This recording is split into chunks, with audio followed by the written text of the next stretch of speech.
What's going on, guys, and welcome back. So we actually have some breaking news that I want to address right now. First, the CBO came out with more of their scores as far as the Build Back Better Act. This is very important because now moderates have enough of the fiscal information that they can make a decision of their own. They can decide, should we move forward with this Build Back Better Act, or do we need to go back to the drawing board, renegotiate, and figure out how to make sure this bill is either fully funded, it does everything that we need it to do, and it will get the support in the Senate. Well, we have answers on all those things, so I want to break that down in today's video. First, this is something that you're probably going to see. This is something that you're probably going to hear. After this video goes live, okay? What you need to understand is that sometime tonight there could be a vote, and this could come as early as 9:40 p.m. Eastern Standard Time. This means that is 6:40 p.m. Pacific Standard Time. That means that if we see a vote, it could happen today or it could happen tomorrow. The expectation is it is still gonna pass. Here's what I can tell you. Earlier, the CBO came out with their fiscal information for the Build Back Better Act. This was good news for moderates. Moderates have been waiting for this information, so hours ago, moderates began reading through the CBO numbers in order to get their take, in order to review it and see how they feel. Well, according to reports, multiple White House officials actually met with multiple moderates in the House in order to try to get them on board. Remember what I said yesterday? The White House was telling the House Democrats that, you know what, we're gonna see the numbers. They may not be exactly what we said, but they're gonna be very close. Here's what I can tell you, okay? The CBO, their overall scoring hasn't actually been released yet, but the expectation is it's gonna fall somewhere within what the White House was anticipating. What I can tell you right now is that if this bill passes tonight, if we see a vote on this tonight, this is what this means. It means that a lot of stuff that Democrats were trying to include into this bill, this will not be included.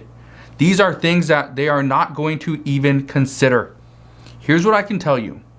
These are things like, because Democrats wanted a lot of things added into this Build Back Better plan. They wanted to add more money to for the American people. How they were going to do that, well, honestly, I don't know, because they all said we need to provide more to the American people, but when it came to provide answers, nobody had those answers. They wanted to include enhanced unemployment. We knew that. They wanted to provide more for Social Security beneficiaries. We knew that. And they wanted to bring back the eviction moratorium. Okay, as for anything else, we didn't know. But here's what's going to happen.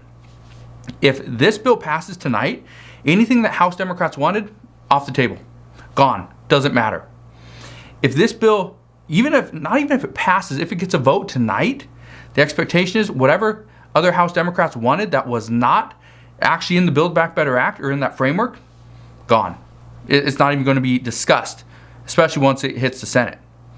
So, according to multiple House Democrats, they say that they knew that what they passed in the House is not going to make much of a difference. They say that the Senate is going to be the ones that write the overall bill, and they will be the ones to determine what makes it through, what doesn't, and how large this bill is actually going to be. So, I addressed this last week, and I said, whatever the House gets, whatever the House passes is great, but the whole point of the House passing a bill is just to send it over to the Senate, just to get the Senate to work on this, because honestly, what the Senate wants is what the Senate is going to get. And that's exactly what the House is going to get as well. So, here's what I can tell you. We do have some good news, bad news. The CBO estimates that passing the Build Back Better Act would increase the deficit by a total of about $367 billion through 2031. So, again, this bill is for $1.75 trillion, which means $1.4 trillion will be fully funded, not the other $367 billion. However, they also stated that this doesn't account for any revenue generated by tax enforcement.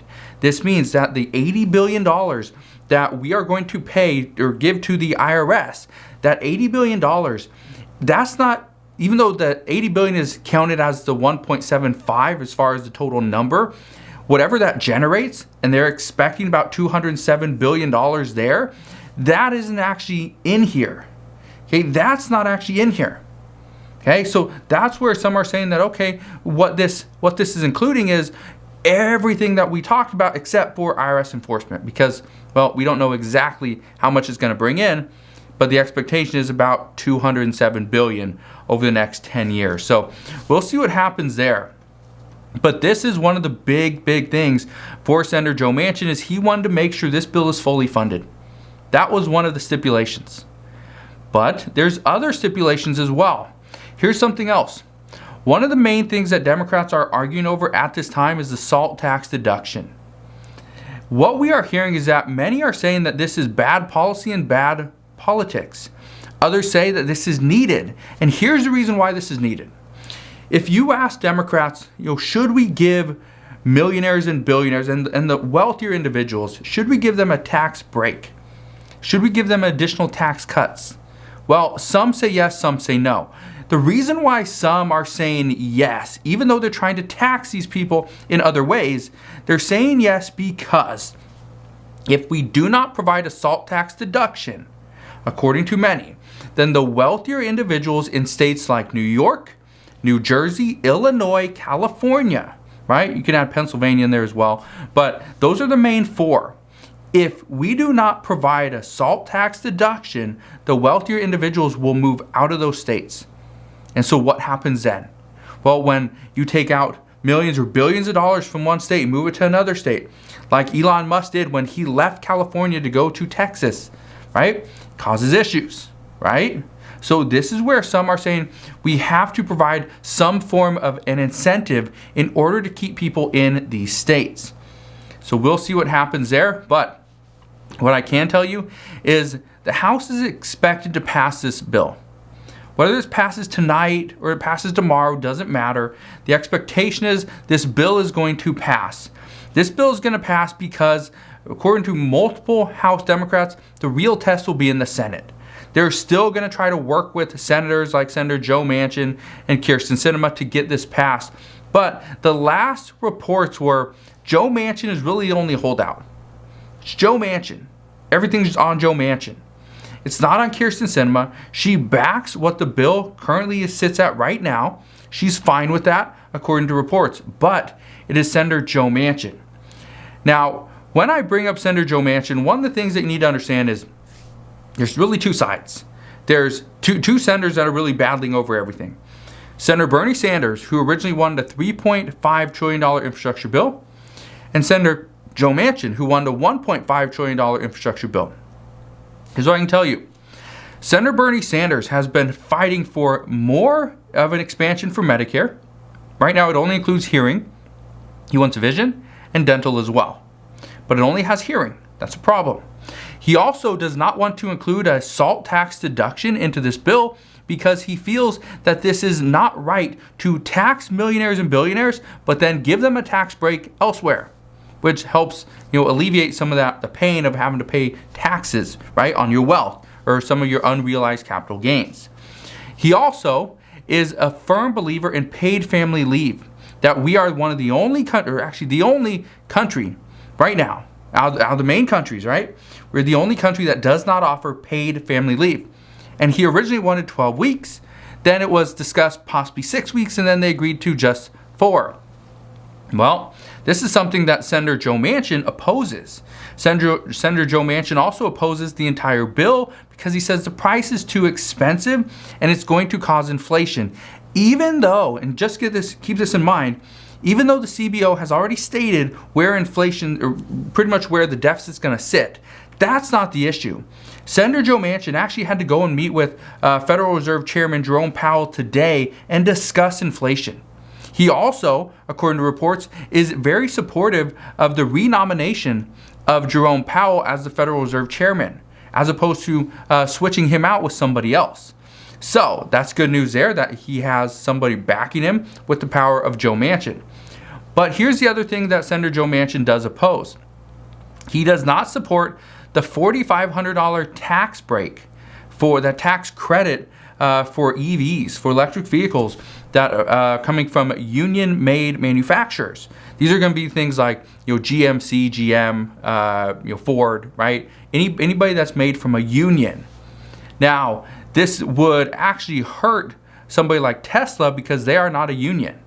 So that's where things are at right now, and we know Democrats want to push for unions. They are very supportive of unions, so we will see what happens there. But what I can tell you right now is that there's a lot of discussions as to, are we going to get this bill passed? When will it pass?